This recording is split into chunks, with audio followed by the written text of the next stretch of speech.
آج کا ایک فتنہ ڈاکٹر ذاکر نائک کی شکل میں اس امت میں موجود ہے. اس کا ایک جملہ تمہیں سنانا چاہتا ہوں، نقل کفر کفر نباشد، تاکہ تمہیں پتا چلے کہ انگلش کے چند جملوں پر اپنا ایمان بیچ نہ دینا اور دیکھ کے قرآن سننا، قرآن کے بارے میں سند اور چہرہ دونوں کو دیکھنا.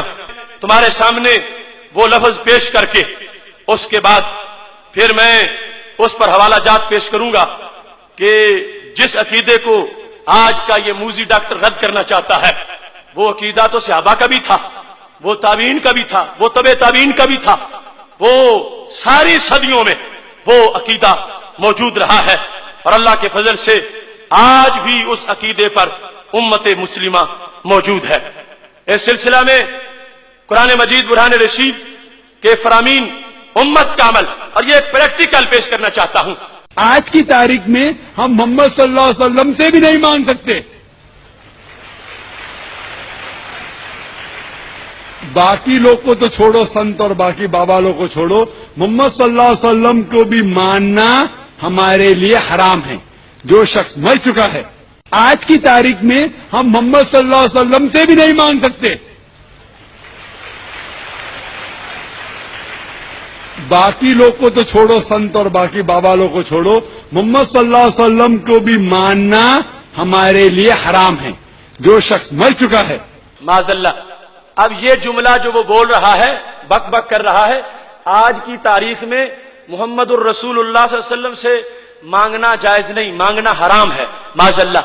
اور کہتا ہے جب ان سے مانگنا حرام ہے تو ولیوں سے مانگنا تو بالکل جائز نہیں ہے. یہ بات جو اپنی جگہ غلط ہے وہ غلط ہے. اب اس میں آواز نہیں صحیح آ رہی. جب اس نے یہ جملہ بولا نا حرام ہے تو پورے مجمع نے تالیاں بجائی ہیں. معاذ اللہ. آخر یہ انداز کس نے سمجھایا؟ کوئی مومن اس انداز میں تالی بجا سکتا؟ یہ یہودیوں کا اجتماع تھا، عیسائیوں کا اجتماع تھا، اور یہودیوں عیسائیوں کے ایجنٹوں کا اجتماع تھا کہ جس کے اندر یعنی اتنی گستاخی کی جا رہی ہے اور آگے سے تالیاں بجا کے داد دی جا رہی ہے. کون ہے امتی جو اپنے نبی علیہ السلام کے بارے میں وہ ایسی بات سنے اور اس کے بعد تالیاں بجائے؟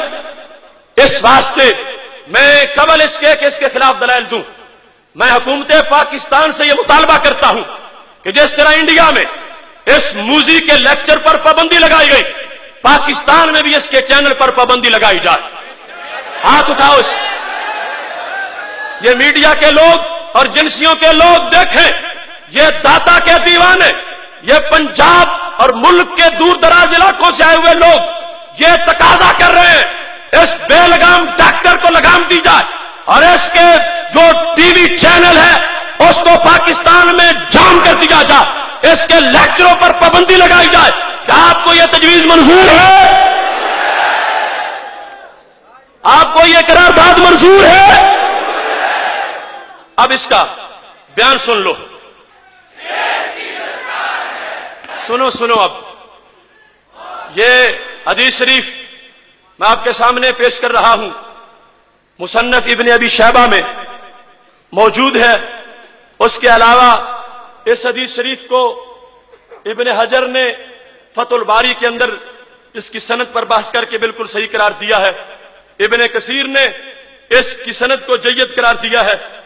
یہ مصنف ابن ابی شیبہ اس کی جلد نمبر 7 اس میں یہ فرمان موجود ہے کہ مالک الدار جو حضرت عمر رضی اللہ تعالیٰ عنہ کے وزیر خزانہ تھے، وہ حضرت عمر رضی اللہ تعالیٰ عنہ کے عہد کی بات روایت کرتے ہیں. اصاب الناس قحط فی زمن عمر، حضرت عمر رضی اللہ تعالیٰ عنہ کے زمانے میں قحط پڑ گیا. فجاء رجل الی قبر النبی صلی اللہ علیہ وسلم، ایک بندہ آیا نبی علیہ السلام کے مزار پر. وہ دوسری جگہ لکھا ہے ان کا نام ہے حضرت بلال بن حارث رضی اللہ تعالیٰ عنہ، جو ہمارے نبی علیہ السلام کے صحابی ہیں. وہ بلال بن حارث نبی علیہ السلام کے روضہ پاک پہ چلے گئے. زمانہ کس کا؟ حضرت فاروق اعظم رضی اللہ تعالیٰ عنہ کا. وصال نبوی کو کئی سال گزر چکے ہیں. اس بندے نے کیا جا کے کہا جو آج بھی ہر سنی کہتا ہے؟ فقال یا رسول اللہ، یا رسول اللہ، یا رسول اللہ، فقال یا رسول اللہ،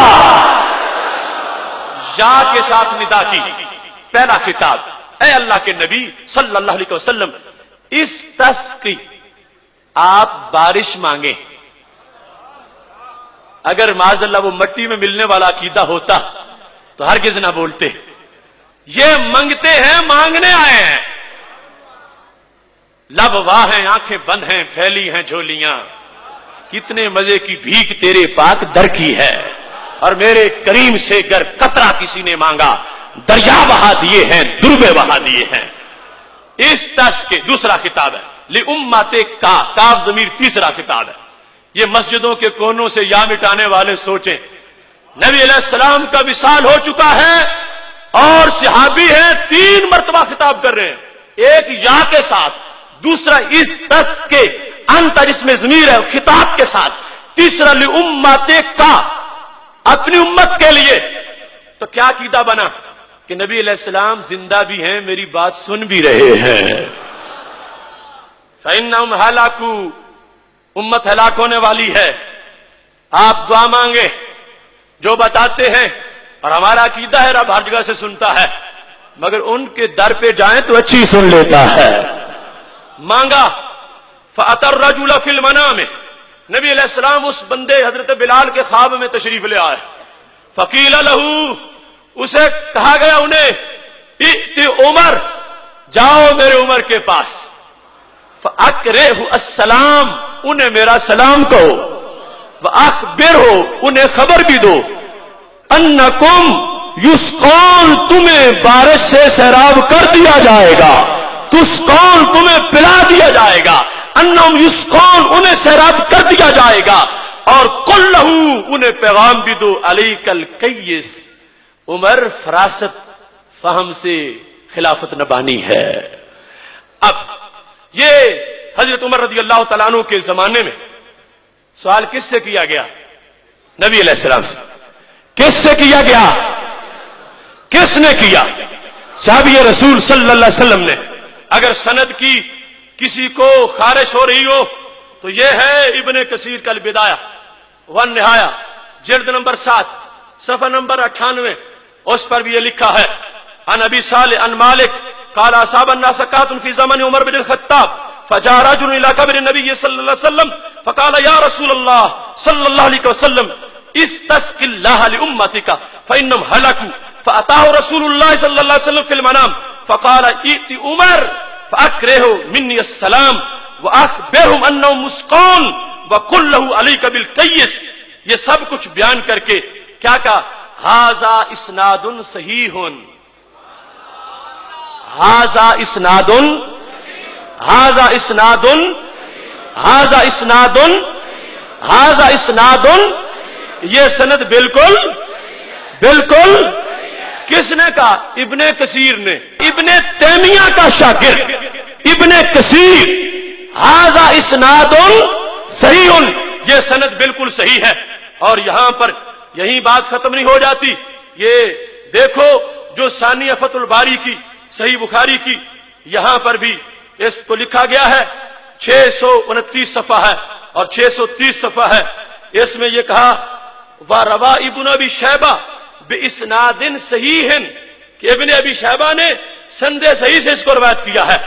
اور یہاں اس بات کو انہوں نے لکھا کہ وہ جو جانے والے تھے قبر پہ ہوا بلال بن الحارث، وہ بلال بن حارث تھے، احد الصحابہ، احد الصحابہ، وہ ایک صحابی تھے، ایک صحابی تھے، یہ انہوں نے معین کر دیا۔ وہ رجل کون تھے؟ تابعی نہیں تھے، صحابی تھے، اور انہوں نے جا کر یہ نعرہ لگایا جو ہم لگاتے ہیں، اور نبی علیہ السلام سے مانگا، سرکار کو زندہ مان کے، سرکار کو مدد کرنے والا مان کے کہ میری ہماری مدد کریں گے، رب سے درخواست کر دیں گے، لہذا وہ دین صحابہ کا ہے جس پر ہم ہیں، اور وہ دین صحابہ کا نہیں ہے جس کا نالائق ڈاکٹر ذکر کرتا ہے۔ مانا، مانگا، مانگا، اور اس کی سند پر ہم نے مناظرہ کیا، اور میں شرح صدر کے ساتھ تیار ہوں، جسے شک ہوگا سند صحیح ثابت کروں گا اس کی۔ اور حضرت عمر نے شک نکال دیے، اس کا کوئی جواب ان سے نہیں بن پڑا۔ جب کہنے لگے رجل تو مجہول بندہ ہے، میں نے کہا ہمارا رجل سے کام ہی کوئی نہیں، ہمارا حضرت عمر سے کام ہے، رجل کی تصدیق انہوں نے کرنی تھی، ہم تو حضرت عمر کے وزیر خزانہ کو دیکھ رہے ہیں جو سچے راوی ہیں، اور حضرت عمر اگر اس بات کو صحیح نہ سمجھتے ہوتے تو آنکھوں میں آنسو نہ آتے۔ جب کہا نا حضرت بلال نے کہ نبی علیہ السلام نے اے عمر تمہارے نام بھی پیغام بھیجا ہے، علیک بالقیس، عمر ہوش سے خلافت نبھانا،